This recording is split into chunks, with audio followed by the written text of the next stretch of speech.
This is the brand new Sirui 50mm anamorphic lens, which has a D-squeeze of 1.6 times, opens up to T2.9, is way more compact than a lot of other anamorphic lenses on the market, and can be had for less than $1,500. And in this video, we'll talk about image quality, features, and why this lens is now my new favorite option for full frame cameras. So what's so special about this lens? Well, there's two words that you rarely see together, especially on an affordable lens, and that is full frame and anamorphic. It's a really tricky thing to do, but Sirui has figured out a way to make a lens that is somewhat compact and you can actually use on full frame cameras. We'll talk about the squeeze factor of this lens here in a second, but this is one of 4 lenses that Sirui is planning to release for full frame cameras like this A7S III. So we've got the 50mm T2.9 as well as a 35mm, 75mm, and 100mm that are also in the works. When asking Sirui about these future lenses, they told me that the aperture range should be the same, as well as other features and size and focus rings and whatnot. And we'll get into all of that here in a second, but let's talk about lens mount options for these lenses. There are 4 options available to choose from. All of these mounts are mirrorless, so you can't use them with Canon EF cameras and things like that.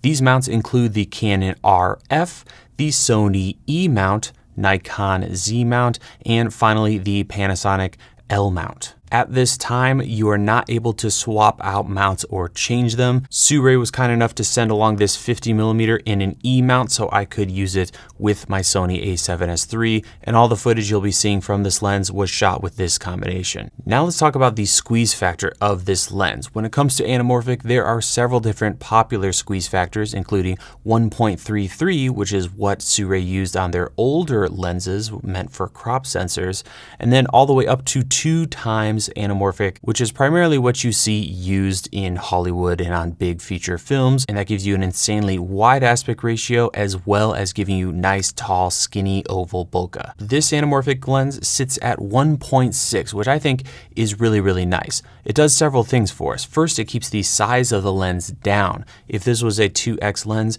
most likely it would be significantly larger. Secondly, if you're using it with a camera like the A7S, where it shoots in a 16:9 aspect ratio, a 2x would traditionally make this insanely long, wide, skinny image. But since we're shooting at 1.6, you're still getting a usable aspect ratio. So if you pick this lens up and film with it in a 16:9 standard kind of video format, this is what you'll see when you pull your footage into edit. You can take that footage and de-squeeze it by 1.6 times, and you'll get something like this. From there, you could scale the image to create any aspect ratio you need for your project. If you're using something like a Sony, I'd recommend getting a monitor with a de-squeeze option available. I used the Atomos Shinobi and was able to use the 1.5 times de-squeeze to be able to see my image and make my composition choices. And another huge benefit to anamorphic lenses, as opposed to just adding those letterboxes, is that we're gaining field of view on the sides or horizontally on our image. So here's a shot I filmed with a just standard Rokinon 50mm lens or a spherical lens. And then here is the same shot with this full frame anamorphic 50mm. As you can see, there's a lot more information and image on the left and right. So if you use this lens, you will have a 50mm field of view when it comes to the vertical part of your image,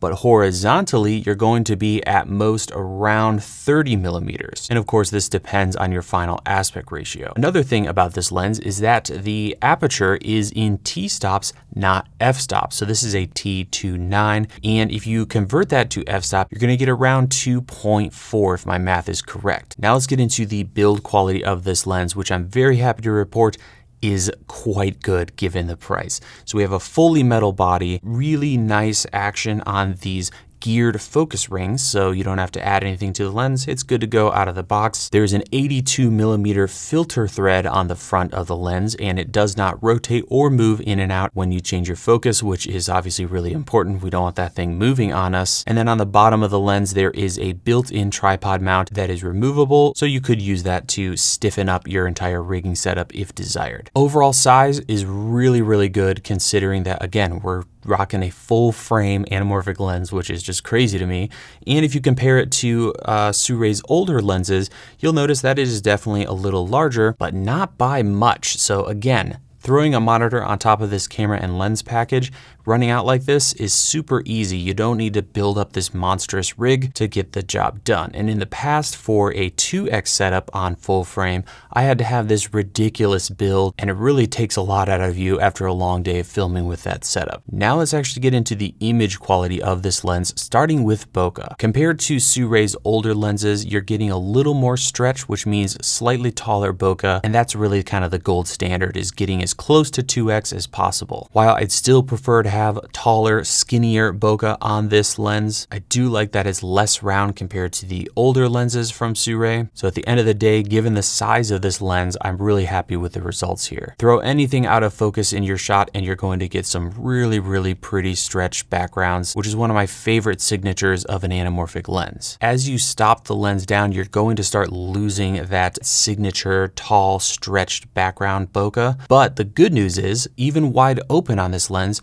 sharpness is really amazing. I pretty much shot everything with this lens completely wide open, and at no point felt that I was losing sharpness and having any issues there. Next up, we're going to talk about a big one for anamorphic, and that is flares. And there's some interesting things with this lens. So first, we can take a look at some footage in a controlled environment with all the lights turned off and just a hard source in front of the lens. As you can see, there are some incredible flares. I really like how flaring happens on this lens, or at least when it comes to the shape of those flares. As you can clearly see, flares are very blue and saturated, and it doesn't take a lot to get this bad boy to flare up. So if that's what you're into, you're going to be happy with this lens. Unfortunately, when you're not in a controlled environment and you don't want flares to creep into your image, they're gonna be there. As you can see from this footage, if you have any kind of light source behind your subject, you're going to get flaring, or kind of what I call color hazing, on your image. This is mostly a problem when you don't want flares, or you're filming something very warm and don't want this blue blob showing up in your shot. So to avoid that, you're going to need a matte box with this lens. All of that said, however, I've been talking to Sirui, and they have told me that they're going to be reducing the flaring on the final units of this lens. So if you go over to Indiegogo and pre-order this guy, link in the description, you will get a slightly different version than what I'm holding here, and you're going to have reduced flaring and less of that kind of flare up, if you will, when you're out filming. Next up, we have a color, which is pretty interesting on this lens. If you put it on your camera, get a custom white balance, you're gonna have no issues, no weird problems when it comes to tints and things. That said, this lens is significantly warmer than your average camera lens. For example, again, I used a Rokinon 50mm set correct white balance, then I swapped that lens out for this Sirui, and as you can see, the image is significantly warmer. Not only is the color temperature difference, but there is a green tint. So almost every time I set a custom white balance on my A7S III, the camera had to add one full magenta shift to the custom white balance to get that corrected. So if you're like me and you often just run outside and just set your camera to 5600 Kelvin for filming outdoors, you will need to not do that anymore.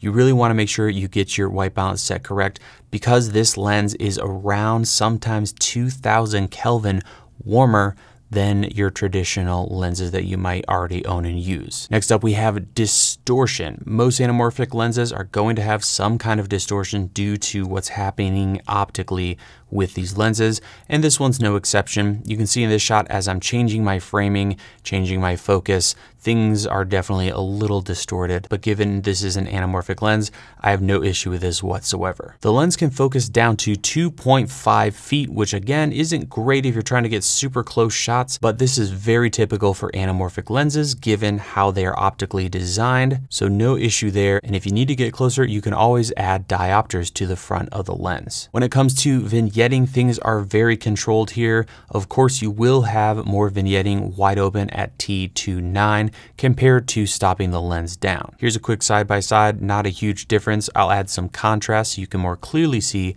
the differences between each setting. But when filming, I had no problem leaving this wide open, and there wasn't enough vignetting to cause any issues. Then we have breathing on this lens, which isn't fantastic. So you can take a look at this clip, and as you can see, changing the focus will adjust your composition and framing. So definitely something to keep in mind if that is a deal breaker for you. So is this lens worth it for $1,200 if you're one of the first 1,000 buyers on Indiegogo, or $1,500 for people who buy this in the future? And for me personally, the answer is absolutely. I am so thrilled to have a full frame anamorphic lens. As you guys know, I'm a big fan. That said, of course, there are things to keep in mind. Breathing isn't great on this lens, but again, for anamorphics, that's kind of standard. The real issue for me is going to be color. I know now that I have to get my white balance set custom in camera, or at least pay very close attention to how warm or cool things are. And that's a really tricky one, right? So if you're switching lenses all the time, then you're just gonna have to keep that in mind. And that's kind of a bummer. We'll see how this lens compares to Sirui's future lenses. Ideally, they'll all be the same, so you can switch between anamorphic lenses and not have any crazy color shifts.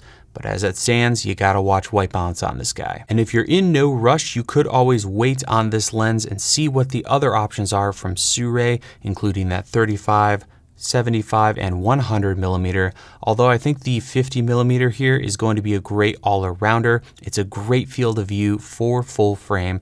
That said, I cannot wait to see what that 35 millimeter is like once Sirui releases it. So if you'd like to learn more about this lens, you can check out the link in the description. Thank you, Sirui, for sending out a review copy for me to check out. Make sure you're subscribed if you want to watch more videos about making videos. Thank you so much for watching. I hope you have a wonderful rest of your day, and we will see you in the next video.